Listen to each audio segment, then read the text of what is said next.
tinha entrado em 99, nós acabamos nos aproximando no segundo semestre de 99, a gente começou a namorar em junho do ano 2000, e para uma pessoa, naquela época, que namorava com uma pessoa fora da Canção Nova, essa pessoa precisava ingressar no Carisma, ou quem estava dentro tinha que sair. E o Fábio então, retomou o caminho vocacional dele e ingressou, recebeu, né, o seu ingresso no ano de 2000, ia ser no ano de 2001.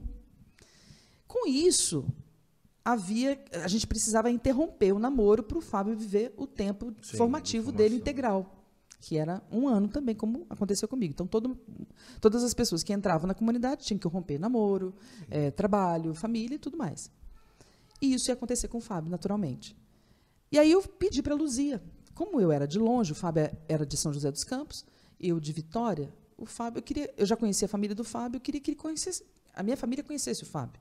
E eu pedi para a Luzia, o padre Jonas, para a gente poder passar o Natal na casa dos meus pais, em Vitória. E nós fomos de ônibus, passamos o Natal, e eu precisava voltar no dia 28 junto com o Fábio, porque já estava no Ministério de Música, e o Fábio ia tocar. Eu ia cantar e ele ia tocar no acampamento de final de ano.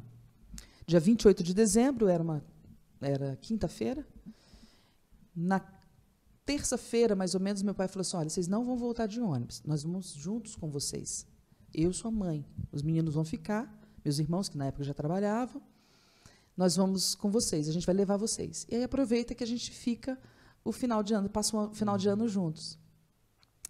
Aí meu pai esperou meus irmãos chegarem da escala, meus irmãos trabalhavam de madrugada, despediu deles, fizemos as malas, colocamos as malas e partimos. A gente parou para almoçar ainda no estado do Espírito Santo. Ainda no estado do Espírito Santo, passaram umas 3 horas depois do almoço, porque o acidente aconteceu por volta das 3 horas da tarde. Depois do almoço, eu acabei cochilando. Eu estava sentada atrás do meu pai, minha mãe do lado do meu pai, e o Fábio atrás da minha mãe. Eu acabei dormindo. Eu cochilei, deitei no colo do Fábio. E quando eu acordo, eu não estava entendendo nada, uma chuva, uma escuridão, eu em cima do Fábio, morrendo de dor no corpo, uma coisa louca, assim, e o Fábio cortou aqui a sobrancelha, então jorrar muito sangue, e eu não estava entendendo o que está acontecendo, E aí eu ouvi um barulho, alguém quebrando o vidro aqui, e me retiraram pela janela do vidro onde eu estava, me colocaram no asfalto, e eu tinha muita dor nas costas e um medo de mexer as pernas. Eu já tinha sacado que tinha acontecido uma coisa grave, que era um acidente, e um medo de mexer as pernas e não conseguir mexer, e um desespero, e as pessoas paravam, ficavam olhando para mim, eu não entendendo nada. E aí me pegaram, me levaram para um posto. Depois eu ouvia só a voz da minha mãe, que estava ali também, e do Fábio também, que estava ligando para a Canção Nova, para avisar do que tinha acontecido. E via uns policiais chegando assim, rodoviários, né, olhando para mim, assim. Meu pai era muito conhecido porque era caminhoneiro, né, muitos anos trabalhando na estrada. Então esses policiais olhavam para mim, ficavam meio que umas feições assim meio estranhas. Eu não estava entendendo, até então não tinha noção do que estava acontecendo. Eu sei que eu fui transferida daquele posto para um hospital em Cachoeira do Itapemirim. Fiquei ali, mas sem noção também. Fizeram a radiografia e descobriram que eu tinha quebrado a bacia em 2 lugares, a clavícula, o meu braço, que era o mais grave, né, onde eu tenho platina nesse lado do braço, e só. Por enquanto era só. Aí, só mais ou menos. Né? Aí eu fui, e aí o médico já me avisou, você teve várias fraturas, porém a mais grave é o seu braço, a gente vai ter que operar, você vai ter que passar por uma cirurgia. Mas você vai ficar em observação, vamos para o quarto, amanhã a gente vê isso. Quando chegou outro dia, eu sem entender muito sedada e tal, aí no final da tarde, minha tia, Luciene, vai me visitar. Eu falei, tia, o que aconteceu, filha? Aconteceu um acidente. E tal, assim, com muito carinho, falando comigo e tal. E meu pai sempre conta essa história de caminhoneiro, né, de acidente. Ele falava assim que o povo, quando acontecia acidente, eles roubavam as coisas. Né? Eu fui logo perguntando para minha tia, roubaram alguma coisa? O carro, como que ficou o carro? O carro está bem destruído e tal, mas não, pode ficar tranquila. A gente conseguiu sua Bíblia, que tinha uma mochila que eu tinha levado, né? A Bíblia, as malas, está tudo certo, tudo perfeito. E minha mãe, sua mãe precisou voltar para Vitória, né? Porque o plano de saúde dela não cobria aqui nessa região. E o Fábio está aqui do seu lado, está aqui dentro do quarto. Eu não tinha nem percebido que o Fábio estava no quarto, mesmo quarto que eu. O Fábio está aqui, ó, porque eu estava só numa posição, né? Eu só ficava com a cabeça assim, toda quebrada. Imóvel, não podia se mexer. E meu pai? Aí ela pegou no meu rosto assim. Minha filha, seu pai não aguentou. Seu pai morreu. E aí eu comecei a chorar. Aí eu sentia que saía caco de vidro do meu olho, assim. Aí depois que eu fui ter noção, né, tinha caco de vidro em tudo quanto é lugar. E eu comecei a chorar, assim, sabe, não acreditava naquilo. E ali começou a minha maior experiência com o sofrimento, com a dor, com a cruz, que foi esse acidente. Nossa. Que foi esse acidente. O Fábio, embora tenha tido somente uma fratura, foi muito grave, que foi a cabeça do fêmur. E ali o médico também disse que ele tinha que operar e que depois de 5 anos ele teria que colocar. É o procedimento. Faz a colocação dos parafusos, mas geralmente é raro quando a pessoa não precisa colocar uma prótese. Sim. Então, 5 anos depois, ele teria que fazer uma prótese, uma colocação de prótese. Minha mãe bateu a cabeça muito forte, né? E o cinto também machucou um pouco ela. E ela voltou para Vitória mesmo. Eu estava ali quebrada, na bacia, tendo que esperar o funcionamento da bexiga para poder liberar a cirurgia. E o coração dilacerado, né? Meus irmãos, como que estavam meus irmãos, né? Como que eles ficaram, receberam a notícia? Eu fiquei assim, totalmente perdida, muita dor ali no hospital ainda. Eu sei que o Fábio fez a cirurgia e aí ele precisou voltar para São José, para a casa dos pais. Então, interrompeu a entrada dele na Canção Nova. Ali mesmo no hospital, eu recebi assim, muito amparo, sabe, dos moradores ali da cidade.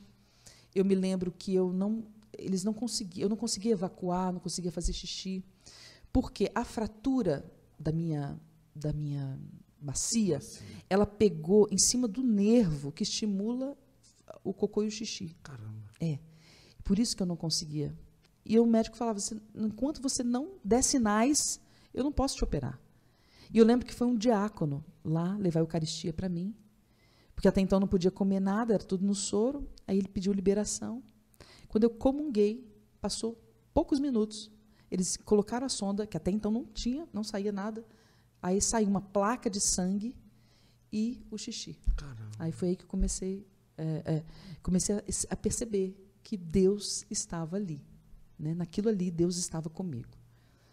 E ali eu fiz a cirurgia, e ali realmente só começou os sinais de Deus na minha vida. Por quê? Quando eu fui... Para onde que eu ia? Minha mãe não tinha condições de cuidar de mim. Eu ia ficar... A previsão era de eu ficar 3 meses em cima da cama. Minha mãe não tinha condições. Meu apartamento é de escada. Aí minha tia Luciene, de novo na minha vida, ela morava num apartamento que tinha elevador. Quando eu cheguei, fui, né, então de ambulância para lá. Quando eu cheguei lá, já tinha uma cama de hospital, tudo equiparado ali para mim, sabe? Me colocaram, me transferiram, e ela veio contar a história. Que incrível, né? Do Zé Alexandre, que é um médico, que quando eu vim para a Canção Nova, olha isso, hein? Quando eu vim para a Canção Nova, eu fazia parte da Secretaria da Vida, da Renovação Carismática. E a minha missa de envio na renovação, ali com como não é chefe que fala, mas os líderes, né, da renovação, eles me enviaram numa missa de envio. Esse médico era filho de uma dessas coordenadoras. E esse cara, Zé Alexandre, ele tinha se afastado da igreja. No dia que ele foi buscar a mãe dele, ele chegou bem na hora que eu estava cantando, vem me seguir, que é o caminho. E esse homem teve um encontro de novo com Deus. Caramba. Nessa missa. Quando ele fica sabendo... Do acidente. Não, nem foi ele. Foi a mãe dele que morava em Cachoeiro de Itapemirim. Ela que conseguiu o diácono para ir lá me visitar. Sim. Porque ela tinha uma gratidão muito grande a mim. Porque foi através de mim que o filho dela voltou para a igreja. né? Voltou para a renovação e tudo mais. Então, quando ela ficou sabendo que era eu que tinha sofrido acidente, ela quis proporcionar tudo do melhor para mim. Conseguiu o diácono para levar a Eucaristia e tal. E já ligou para ele. Meu filho, olha, a Eliana, ela sofreu um acidente. Eu sinto muito forte que você devia prestar um serviço para ela e tal. Mãe, você está ficando louco. Deve ter médico na família e tal. Não sei o quê. Eu sei que ele ficou com aquilo na cabeça, ele sonhou, teve um sonho. Caramba. E que curioso, né? Porque quando minha mãe foi para o hospital em Vitória, quem atendeu ela quando ela chegou lá foi ele. E não sabia que era minha mãe. Olha como que Deus é maravilhoso, né? Deus mexendo tudo ali. Acabou que ele teve um sonho, que Deus pedia para ele cuidar de mim, e ele foi e ofereceu todo o tratamento. Ele tinha uma clínica, ele era especialista, ortopedista, especialista em coluna. Naquela época, ele tinha uma clínica de reabilitação, de cirurgia, toda integrada. Ele ofereceu a clínica. Ele conseguiu, com minha tia, então, colocar cama de hospital ali, tudo que precisava, e me deu assistência diariamente. Conseguiu fisioterapia para mim. Foi nessa época da fisioterapia na cama que eu descobri que meu pé tinha quebrado, né, porque até então porque era tanta fratura que pegam o que é mais grave. E ali ele foi dando toda assistência. Eu lembro que, né, na cama, né, aí já não tem muito a ver com ele, mas um outro fato muito curioso foi a Roberta, minha cunhada, que hoje é minha cunhada, né, que na época era de uma comunidade, que quando eu cheguei na casa da minha tia, eu falei assim, tia, eu preciso receber Jesus todo dia, senão eu não vou aguentar. Eu vivo isso na comunidade, ela não era tão assídua na igreja, e eu falei assim, mas como que eu vou conseguir isso aqui? Não, você tem que ir na igreja, dizer a minha situação, peça os ministros da Eucaristia, porque o ministro da Eucaristia presta esse serviço, e aí eu preciso receber. Aí a Roberta e a Raquel é a fundadora da comunidade Água Viva. Água Viva, claro, sim. Elas duas iam para lá, toda vez que tinha, elas iam cantar para mim. Caramba. E uma senhora, que hoje ela é até falecida, levar a Eucaristia, e faziam a celebração da palavra. Mas muitas dessas vezes eu chorava de dor, né? Urrava de dor, porque era logo depois do meu banho. Então, para trocar, levantava meu quadril, e para deitar de novo, parece que o osso saía do lugar, não encaixava. E muitas vezes elas faziam a celebração eu chorando de dor, pediam a cura, mas não vinha essa cura, meu Deus do céu. Eu entendi que era o oferecimento, né? A espiritualidade do sacrifício, né? Que foi ali que eu descobri o sofrimento na minha vida, como uma grande visita de Deus. E foi indo, sabe? A cama ali, o leito, foi uma grande escola de sofrimento. Foi quanto tempo Ao final, né, o tratamento teria que ser 8 meses, mas abreviou tudo e durou 3 meses. Certo. Quando eu me levantei da cama com 45 dias, eu não sabia da gravidade da situação, né, porque eu passei sem roupa na frente do espelho e tomei um susto. Essa parte aqui da minha perna estava preta. O que aconteceu? Né? Depois, vendo o que aconteceu no acidente, o banco do carro, como eu estava deitada, o banco, todo acidente foi do lado do meu pai.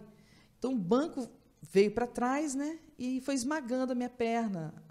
E foi fechando tudo. Né? Clavícula, por isso quebrou a clavícula, o braço foi tentar defender, quebrou o braço.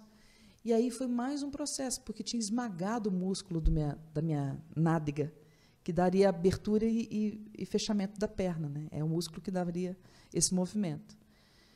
Aí descobriram que eu tinha rompido os ligamentos da mão.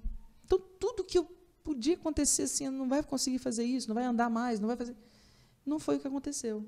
Então, abreviou o tempo, em 45 dias eu estava de pé, mais 45 dias eu estava andando, porque aquele médico, Zé Alexandre, que sou muito grata a ele, hoje, inclusive, ele é o formador das mães que oram pelos filhos. Olha que maravilha! É um dos formadores. E ele ofereceu a clínica dele. O Fábio voltou à Vitória para poder fazer também, porque ele ofereceu tratamento para o Fábio. Eu lembro que a gente fazia fisioterapia e hidroterapia para voltar o mais rápido possível. E voltamos para Canção Nova, num acampamento de Semana Santa. E aí eu fui até o Padre Jonas, ele disse, olha, o professor Felipe Aquino não vai poder pregar, era um sábado à tarde. Eita. Você não quer dar o seu testemunho?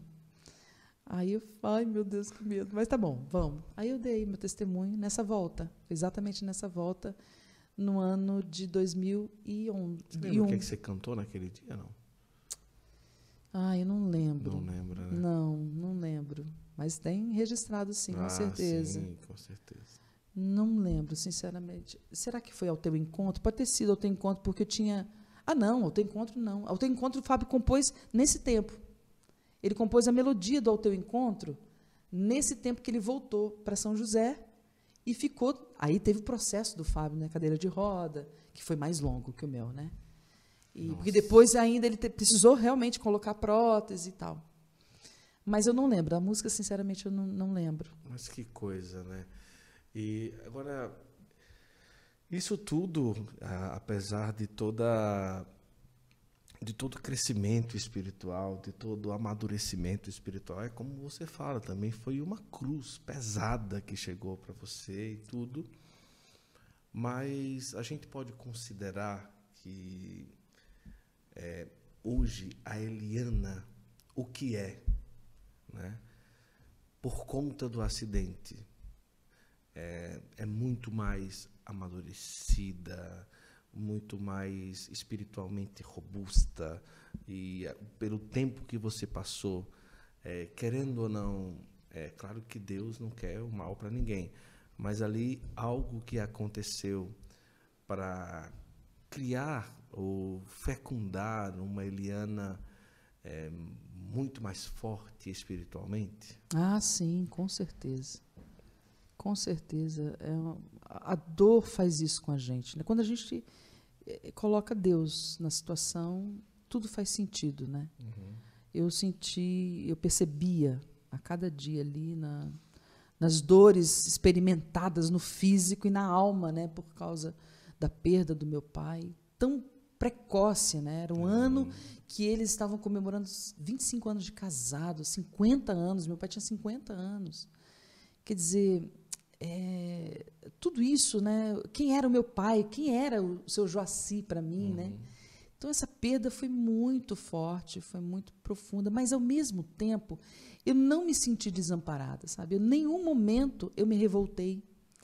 Eu lembro que tinha uma cruz no quarto da minha prima, que eu fiquei hospedada no quarto da minha prima, tinha uma cruz. Então, a cruz ali, para mim, quantas noites que eu colocava uma toalha na boca de dor e eu oferecia pelas pessoas que sofriam mais que eu, porque eu sabia que um dia eu ia levantar. Uhum. Então eu pensava, mas tem muita gente que nunca vai levantar. E eu lembro que naquele ano foi também o acidente do Herbert Viana. Sim. Exatamente nessa época, janeiro, né? Sim. Que eu estava me recuperando.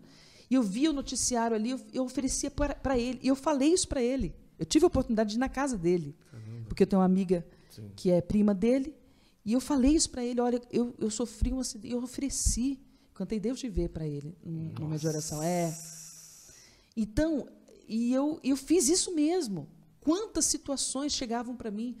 Eu lembro das pessoas que vinham me visitar, e eu assim, ó, só mexia o olho, a cabeça, assim, para lá, para cá. E as pessoas se queixavam de dores, sabe? Minha avó, querida avó. Ai, quanta dor na perna. E eu pensava comigo, ela é com dor na perna, ela pode andar, eu não posso andar. Mas aí eu fui entendendo que cada um tem a sua dor, e dor não se mede. É verdade. A dor dela, a pior dor dela é a dor na perna. A minha pior dor é a dor da perda do meu pai. Mas é a dor de cada um. E esse sentimento de compaixão, sabe, de compreensão da dor do outro, de oferecer, de ressignificar a vida, de dar sentido àquilo que realmente merece sentido. Meus irmãos, por um tempo, eles não iam me visitar. Eles iam na casa da minha tia e não entravam dentro do quarto. Porque eles entendiam o seguinte, que se meu pai não tivesse me levado, aquilo não tinha acontecido. Então, de certa forma, eu carregava um pouco dessa culpa, né? Teve um dia que eu não aguentei. Eu falei, não, eles têm que vir aqui. Diga que eu estou chamando. Eu, na cama, eu pus cada um de um lado. Eu falei assim, se vocês entendem que eu sou culpada disso tudo, eu peço perdão. Me perdoem. Porque eu não entendo que é assim. Ele quis me levar. Mas se vocês entendem assim, isso vai ser bom para vocês. Me perdoe, eu estou pedindo perdão. E a gente chorou nós 3 ali. E depois eles iam me visitar, né? Nós vivemos um processo muito doloroso na família, né? Mas para dizer que realmente a dor, eu fui experimentada na dor, foi um ponto da minha história, porque eu costumo dizer que eu tenho muita história para contar, mas foi um ponto muito forte para o entendimento dessa visita que Deus faz na vida da gente através do sofrimento. E quando você entende isso, isso é redentor. Sabe? Isso é redentor. Ficou marcado para o resto da minha vida e isso acaba transbordando para a minha espiritualidade, para a minha vivência. Quantas situações depois eu vivi, né? Tanto porque eu digo que o marco da minha vida foi a minha experiência com Deus, né? Tudo parte dali, até o meu ministério. Sim. Porque eu já gostava de música. Claro. Mas foi a partir de uma experiência com Deus que eu entendi. Eu fui feita para isso. Né? A música tem esse sentido. A minha vida, os dons que Deus me deu de comunicação, ele tem esse sentido. O sofrimento do meu pai também teve um marco. Né? Porque depois, situações que eu fui vivendo lá na frente, eu remetia, fazia memória. Né? Puxa, eu já passei por isso. O que é isso que eu estou vivendo agora, diante de uma perda irreparável, né? Porque eu perdi meu pai. Então, o que é essa situação diante daquilo que eu já vivi? Então, realmente, era uma visão de amadurecimento, né? De sempre ir buscando na história as respostas que já estavam ali.